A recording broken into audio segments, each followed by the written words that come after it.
Station wagon. Sporty, practical, and a thing of the past? No! Well, first let's get over what station wagon is so that you Americans can catch up.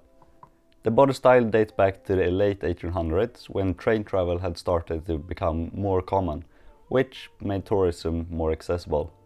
Fancy hotels and spas on the countryside started to send horse-drawn wagons to pick up their guests and all their luggage at the train station to transfer them to the estate, which is where the name comes from. Station wagon, as they call it in America, and estate car in the UK. And combi in Germany and Scandinavia, from combination of passenger and storage, I think. In France, they're called brake, because, well, you know French cars. It's actually had diarrhea is what's happened here. Skip forward a few years when horseless carriages was a thing. Station wagons were still around, but mostly for commercial work until after World War II, when cars became cheaper and parents of the baby boom generation needed a big boot to carry around all their kids and the dog and the cigarettes. The station wagons was perfect, but they got bigger and bigger, like fucking look at this boot compared to him. The station wagon's troubles began as most car changes in the late 70s. The oil crisis exposed the inefficiency of large gas-guzzling wagons, making them a less attractive option for, well, everyone. They were gigantic and their 7-liter V8s were not really that powerful. So the customers who would buy a station wagon now started to look for other options. This vulnerability coincided with the introduction of the minivan in the 80s. Minivans were more spacious and also viewed as modern as, well, they were the new thing. While minivans conquered the family transportations for Americans, SUVs and trucks rose to prominence in the 90s.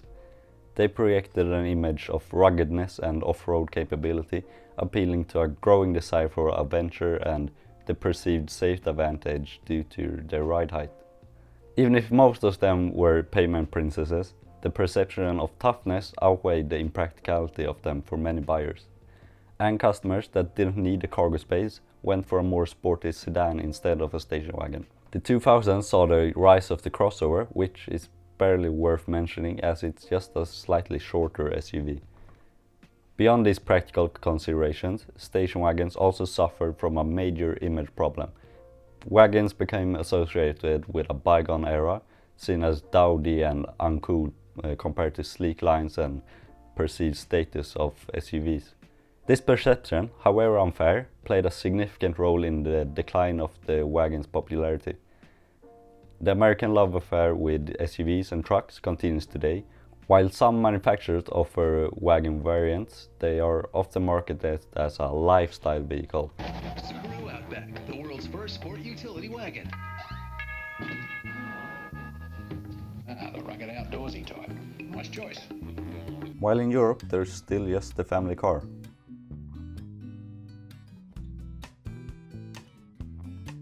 And a rather good looking one at that. Like, fuck you Americans, look at what you're missing out on. Name a car that you have that looks as good as this one and can fit a couch. And it has nothing to do with it being built in my hometown by my friends and family.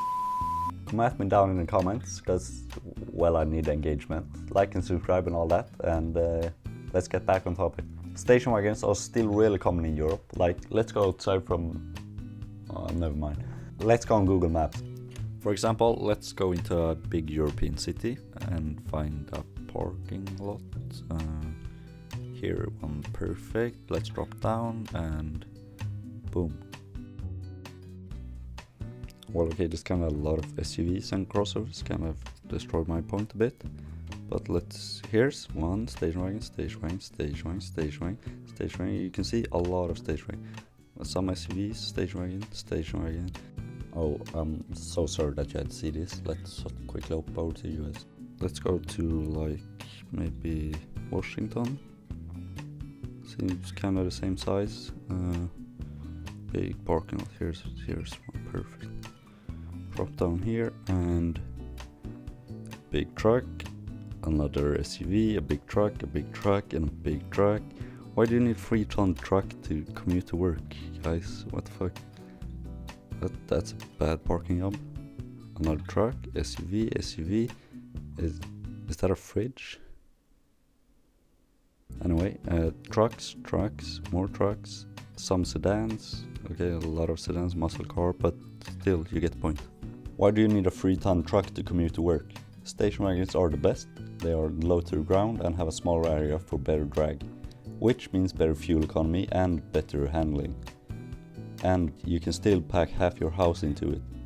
And the best part, you don't have to look like this.